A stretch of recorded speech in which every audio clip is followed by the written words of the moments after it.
India में जब भी कोई कॉम्पैक्ट एसयूवी लेने की बात करता है तो जो सबसे पहला नाम लोगों के दिमाग में आता है वो होता है मारुति विटारा ब्रेज़ा। ये गाड़ी इंडिया की one of the highest selling cars में से एक है। तो आज हम इस वीडियो के थ्रू ऐसे ही एक ओनर से बात करेंगे और जानेंगे उनका एक्सपीरियंस इस गाड़ी को लेके, और ये भी जानेंगे कि क्या वाकई में ये गाड़ी इतनी वर्थ इट है भी या नहीं। तो without any further delay let's just get into the video.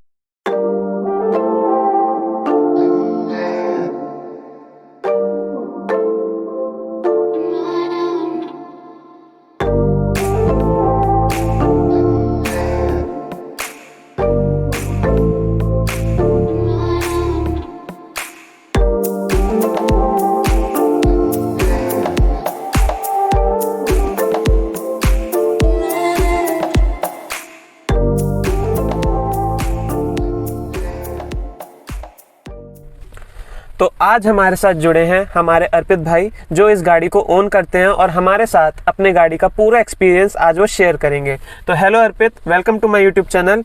कैसे हैं आप? हेलो शशांक, मैं बहुत अच्छा हूँ, आप कैसे हैं? मैं भी बढ़िया। सो थैंक यू अपने चैनल पे बुलाने के लिए। तो सबसे पहले आप अपने बारे में थोड़ा सा बता दीजिए और अपनी गाड़ी के बारे में बता दीजिए कि कौन सा मॉडल है और कब आपने ये ली थी और कितने की आपको ये पड़ी थी। मेरा नाम अर्पित है, मैं गाजियाबाद में रहता हूँ और ये कार मैंने 2018 में ली थी और फेब के आसपास मैंने ली रही होगी। और इस कार की कॉस्टिंग रही होगी मेरे को 10 लाख समथिंग, 10,30,000 समथिंग कॉस्टिंग रही। डीजल में मैंने कार परचेज की थी। ओके, तो ये आपका ZDI मॉडल है? हाँ, ZDI मॉडल है मेरा। ओके, टॉप से एक नीचे वाला? हाँ, टॉप से दो नीचे आई थिंक सो। उस टाइम पे एक दो वेरिएंट थे, ZXi प्लस और ZXi प्लस ऑप्शनल। उसमें लाइक टेपिंग वगैरह या मतलब वो उसको एक अच्छा लुक दे रखा था। ग्राफिक्स थे basically. Okay, let me correct my self. So graphics थे उसमें। ठीक है। तो मेरा जो सबसे पहला सवाल आपके लिए है वो यही है कि जब आपने गाड़ी ली थी, जब आपकी पूरी वो जर्नी रही होगी कि अब हमें गाड़ी लेनी है, तो आप मारुति पे कैसे आए? मतलब why Brezza and more specifically why Maruti Suzuki? कोई और ब्रांड क्यों नहीं देखा आपने? मारुति लेने का अपना ये रीजन भी था, हमारे पास इससे पहले रेड्स कार थी। मारुति की हम सर्विस से बहुत सेटिस्फाइड थे।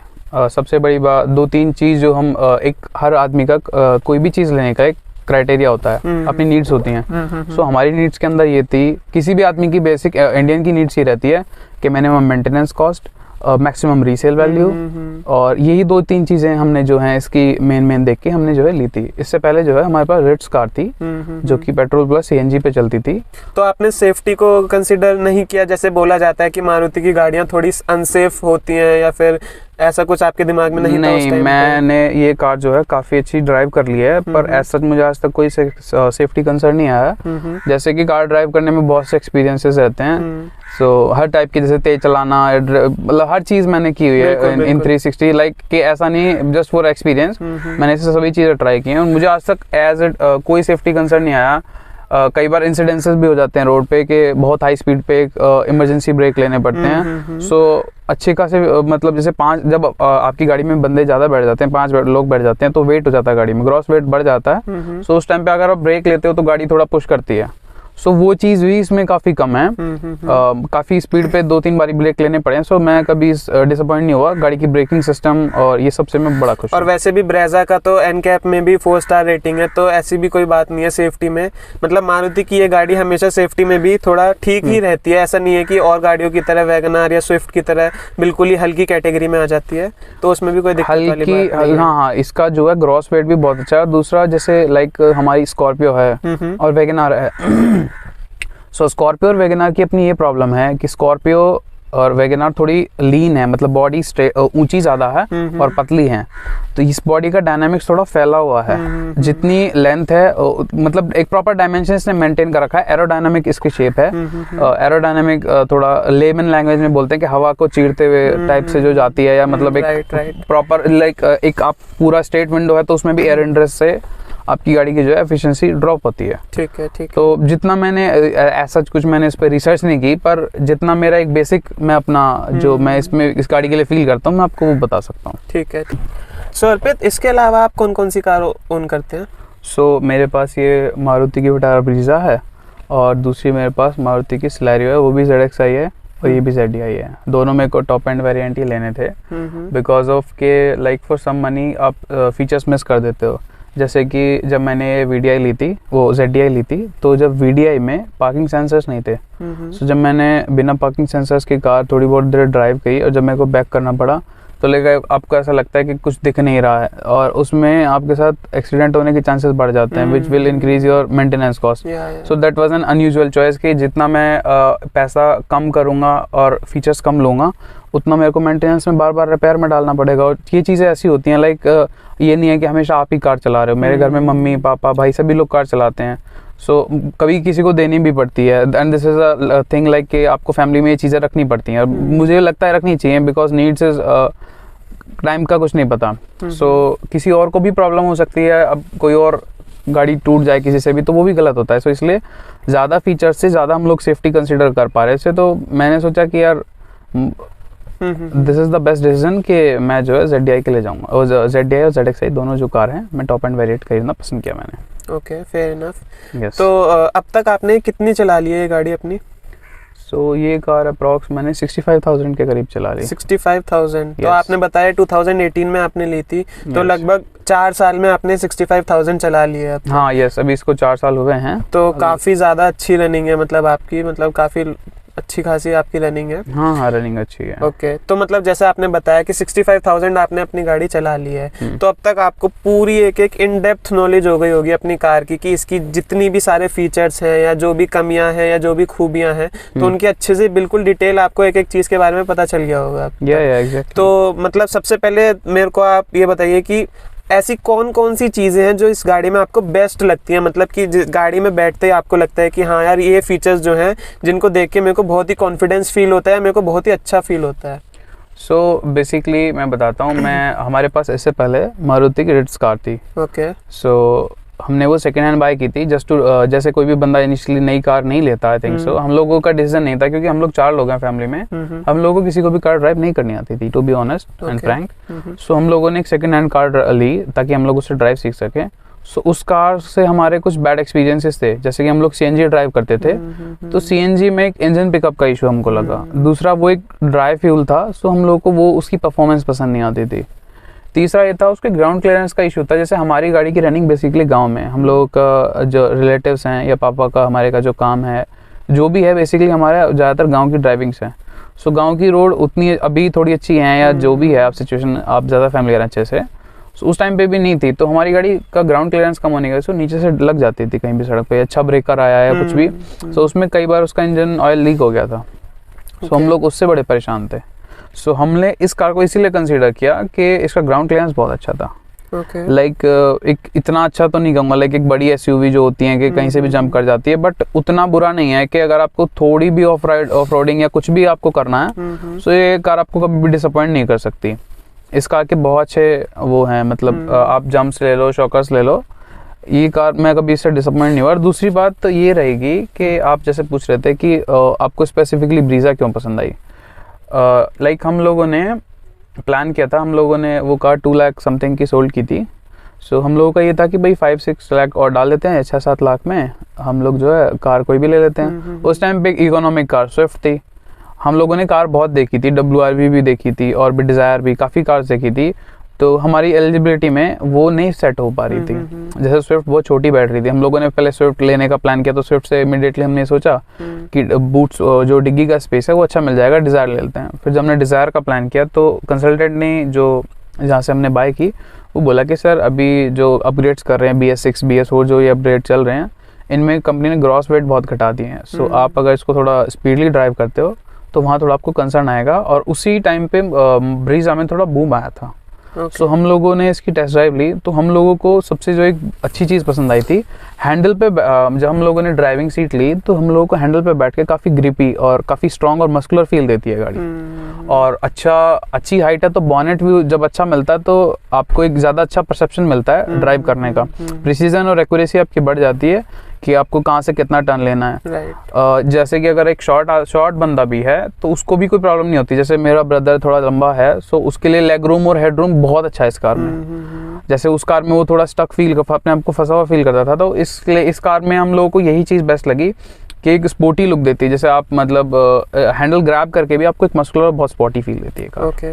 और एलईडी जो इसकी हेडलाइट्स हैं उनका थ्रो कैसा लगता है आपको? मतलब रात में अगर आप इसको लेके जाते हो तो कॉन्फिडेंट फील करते हो अपने आप में कि हाँ मेरे को कोई दिक्कत वाली बात नहीं है, चाहे किसी भी एरिया में मैं लेके जाता हूँ, एलईडीज वगैरह? हाँ, जैसे कि हमारी प्रीवियस कार थी उसमें सिंपल बल्ब टाइप जो लाइट होती है वो थी, इसमें प्रोजेक्टर हेडलैम्प है। सो इसका थ्रो बहुत अच्छा है, और इसका थ्रो भी इस टाइप का है कि सामने वाले जैसे अगर हम हाई बीम पे चलाते हैं, अगर हम एक हाई बीम भी लेवल एडजस्ट करके सही तरीके से चलाते हैं तो ये सामने वाले को परेशान भी नहीं करती है, उसका विजन भी ब्लॉक नहीं करती है, और हमें भी एक अच्छा व्यू देती है और वाइड व्यू देती है। वाइड व्यू से देखो जितना आपको रात में ज़्यादा व्यू मिलेगा उतना आपका जो है ड्राइविंग परसेप्शन जो है, ड्राइविंग प्रिसीजन जो है आपका बढ़ जाएगा। और इससे आप जो है अपने एक्सीडेंट जो है मिनिमाइज कर सकते हो उनको। राइट।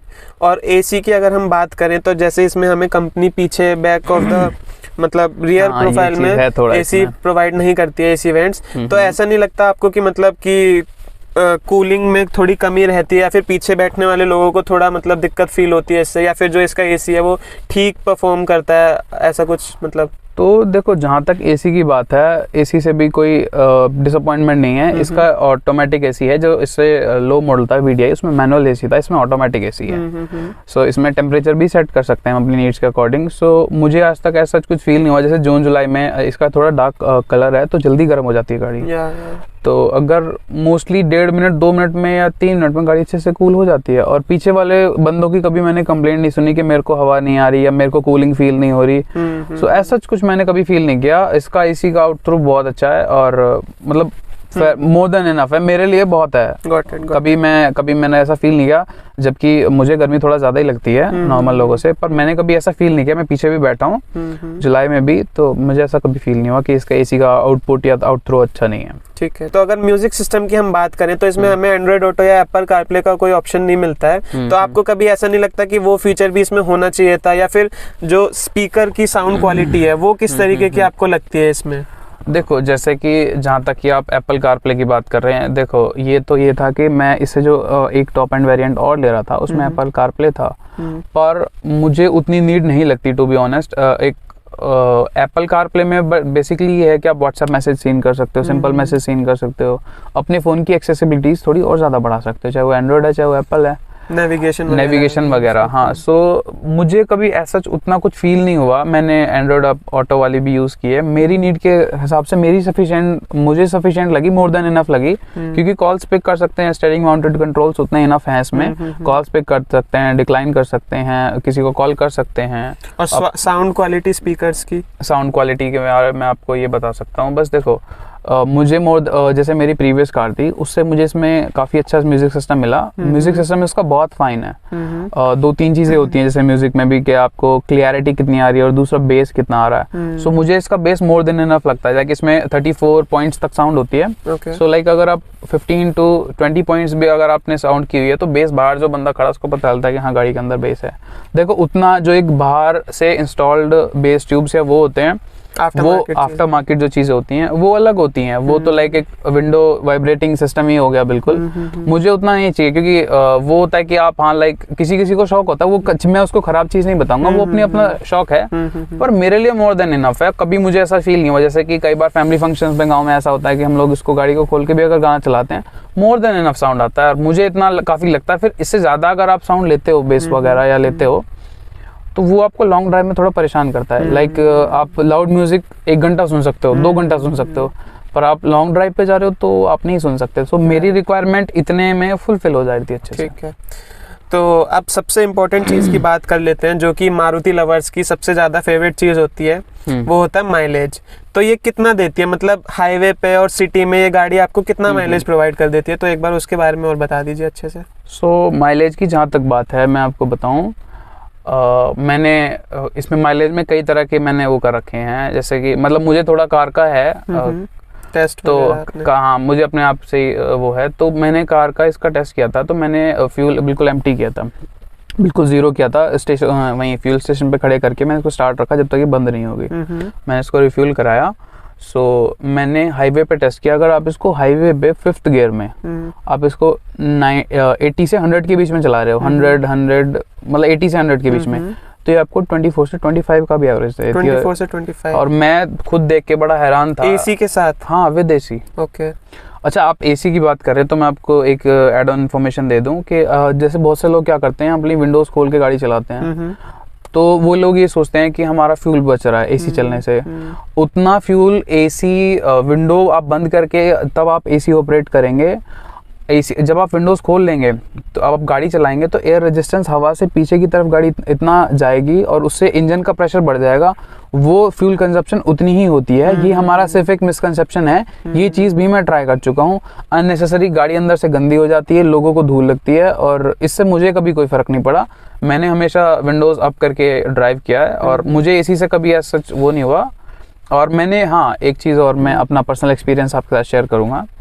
जैसे कई बार क्या होता है कि आपको कहीं पे किसी का वेट करना पड़ता है, कई बार बहुत गर्मी भी होती है, जून जुलाई में अच्छी गर्मी होती है यहाँ पे, तो आपको वेट करना पड़ता है। तो कई बार ऐसा होता है कि आप कहीं नहीं बैठ सकते, तो आपको अपनी कार में वेट करना होता है। तो कई बार गर्मी इतनी होती है कि 10 मिनट भी आप कार बंद कर लो तो हालत ख़राब हो जाती है। जैसे एक थोड़ी डार्क कलर है तो जल्दी गर्म हो जाती है। तो एक दिन मैं हॉस्पिटल में, मेरे को पूरी रात गाड़ी में ही सोना पड़ा। सो मैंने इसका ये चीज़ चेक किया कि 1 लीटर डीजल में ये गाड़ी 1 घंटा 10 मिनट अपना एसी चलाती है। ऑन एसी 1 घंटा 10 मिनट ये स्टार्ट रहती है। ओके। सो मुझे लगता है कि I think so 80 rupees something diesel है। सो 80 रुपीज़ में अगर आपको 1 घंटा 10 मिनट कूलिंग मिल रही है, मुझे नहीं लगता that is a bad thing. So that was a fair enough deal for me. हाँ, तो माइलेज की हम बात कर रहे थे, तो सिटी में और हाईवे पे आप बता दीजिए। हाँ, सिटी में और हाईवे में डिफरेंस है थोड़ा सा। जैसे अगर आप हाईवे पे 5th गियर में आप 80 पे ड्राइव कर रहे हो तो ये 24, 23, 25 का एवरेज निकाल देती। 25 नहीं उतना फेयर निकला, जो मैं क्यों वो बताऊं, तो 23 नियर अबाउट 23 हाँ 23, 24 निकाल देती है। और वहीं अगर आप सिटी की बात करो, जैसे कि मतलब अगर जाम है, अच्छा खासा जाम है, तो ये 14-15 पे आ जाती है। पर एक अगर मिक्स्ड एवरेज निकालने के, आप सिटीज़ भी ड्राइव कर रहे हो और आप हाईवेज भी ड्राइव कर रहे हो, तो ऑन एन एवरेज आपको 80 से 20 का एवरेज आराम से दे देगी। 18 to 20 के बीच में। हाँ, जैसे कि हम लोग मोदी नगर में रहते हैं। मोदी नगर जो है दिल्ली से जो हरिद्वार के लिए रोड जा रहा है, गाजियाबाद और मेरठ के बीच का शहर है। तो हम लोग क्या करते हैं, मेरठ चले गए, गाजियाबाद चले गए, दिल्ली चले गए, नोएडा, गुड़गांव, ये एनसीआर रीजन चलते हैं अपने। कभी हॉलीडेज पे तो इधर चले गए। सो बेसिकली आपको भी पता है एनसीआर में थोड़ा जाम का प्रॉब्लम है, तो जाम सिटी और हाईवे सबको कवर करके 18 से 20 का एवरेज दे देती है। सो अर्पित, अच्छाइयाँ तो बहुत हो गई हैं इस गाड़ी की, तो अब मैं आपसे ये जानना चाहता हूँ कि कुछ ना कुछ कमियां भी आपने ज़रूर फेस की होंगी। अब आपने इतनी सारी किलोमीटर चला लिए हैं, तो कुछ ना कुछ ड्रॉबैक्स अगर आपको लगे हों तो उनके बारे में भी थोड़ा बता दीजिए हमें। देखो, ऐसा तो मुझे कोई ड्रॉबैक नहीं लगा, बस मैं थोड़ा जितना पैसा मैंने खर्च किया इस सेगमेंट के लिए, टॉप एंड वेरिएंट के लिए, मुझे फीचर्स थोड़े से कम लगे। जैसे कि इसमें जो हमारे जो साइड मिरर्स होते हैं वो ऑटोमेटिकली फोल्ड नहीं होते हैं। जैसे अगर मैं एक लीन गली या पतली गली में अगर मैं ड्राइव कर रहा हूँ तो कई बार आपको फोल्ड करने पड़ते हैं साइड मिरर्स। तो अगर मैं ड्राइव कर रहा हूँ तो वो मिरर्स तो मैं चलो मैनुअली फोल्ड कर लूँगा। तो इस मिरर को फोल्ड करने के लिए मेरे को जो प्रॉब्लम आती है, मैं थोड़ा सा उससे एक तो डिसअपॉइंटेड हूँ। दूसरा, मैं थोड़ा इससे ये भी डिसअपॉइंटेड हूँ कि चार्जिंग स्लॉट इसमें 2 हैं, एक बिल्कुल जो इंफोटेनमेंट के नीचे है और एक डिग्गी में है। सो वो चार्जिंग पॉइंट जो है, अगर वो वहाँ ना देखे, अगर आपको यहाँ पे देते तो जो रेयर पैसेंजर है वो अपना कंफर्टेबल हो जाता है। वो एग्जैक्टली माय पॉइंट कि वो अपने थोड़ा चार्जिंग स्लॉट से थोड़ा वो कंफर्टेबल रहता। तो यही है, वरना तो ऐसा मैं इस गाड़ी से बहुत खुश हूँ और मेरी जो जर्नी है इस गाड़ी के साथ बहुत अच्छी रही है, बहुत मेमोरेबल जर्नी रही है और मैं इस गाड़ी के साथ बहुत खुश हूँ। चलिए, वेरी गुड। तो अब मैं लास्ट में बस आपसे यही पूछना चाहूँगा कि अगर आप अपनी गाड़ी को और अपने एक्सपीरियंस को इस गाड़ी को लेके 1 से 10 तक के बीच में अगर रेटिंग देना चाहोगे तो आप कितनी रेटिंग दोगे? मैं इसको 9.8 रेटिंग दूंगा। यही 1-2 पॉइंट मतलब जो मैं इसके थोड़ा फीचर से थोड़ा 1-2 से डिसअपॉइंट था वही है। अदरवाइज ऐसा कुछ आज तक मैं किसी भी फीचर से डिसअपॉइंट नहीं हुआ हूँ। मुझे इस गाड़ी के प्लस ही मैंने हमेशा देखे हैं। तो मैं ऐसा किसी फीचर से डिसअपॉइंटेड नहीं हूँ। 9.8 is a very good number. मतलब आप बहुत ही ज़्यादा सेटिस्फाइड हैं ब्रेज़ा से और मारुति से। Why not. Okay. So thank you Arpit, thank you so much अपना एक्सपीरियंस शेयर करने के लिए। काफ़ी वैल्यूएबल एक्सपीरियंस आपने हमारे साथ शेयर किया और आई होप कि जो भी हमारे व्यूअर्स इस वीडियो को देख रहे हैं उनके काफ़ी ज़्यादा डाउट्स क्लियर हो गए होंगे। लेकिन फिर भी मैं अपने व्यूअर्स से रिक्वेस्ट करना चाहता हूं कि अगर अभी भी कोई ऐसा डाउट बच गया हो जो आपका क्लियर नहीं हुआ हो तो आप कमेंट सेक्शन में हमें बता सकते हैं और हम जल्दी से जल्दी उसको भी क्लियर करने की कोशिश करेंगे। या फिर आप हमें इंस्टाग्राम पर भी कॉन्टैक्ट कर सकते हैं। अगर आपका कोई डाउट हो तो वहाँ पर भी हम आपको रिवर्ट बैक करेंगे। तो दोस्तों यही था हमारा आज का पूरा विटारा ब्रेजा का ओनरशिप एक्सपीरियंस। आई होप आपको ये वीडियो पसंद आई होगी, और अगर पसंद आई है तो प्लीज़ इस वीडियो को ढेर सारे लाइक कीजिए और हमारे चैनल को सब्सक्राइब कीजिए और हमें सपोर्ट कीजिए, क्योंकि हम आपके लिए ऐसे ही और ज़्यादा एक्साइटिंग कंटेंट लाते रहेंगे। तो मिलते हैं आपसे ऐसे ही किसी नई वीडियो में, तब तक के लिए stay safe and keep rolling.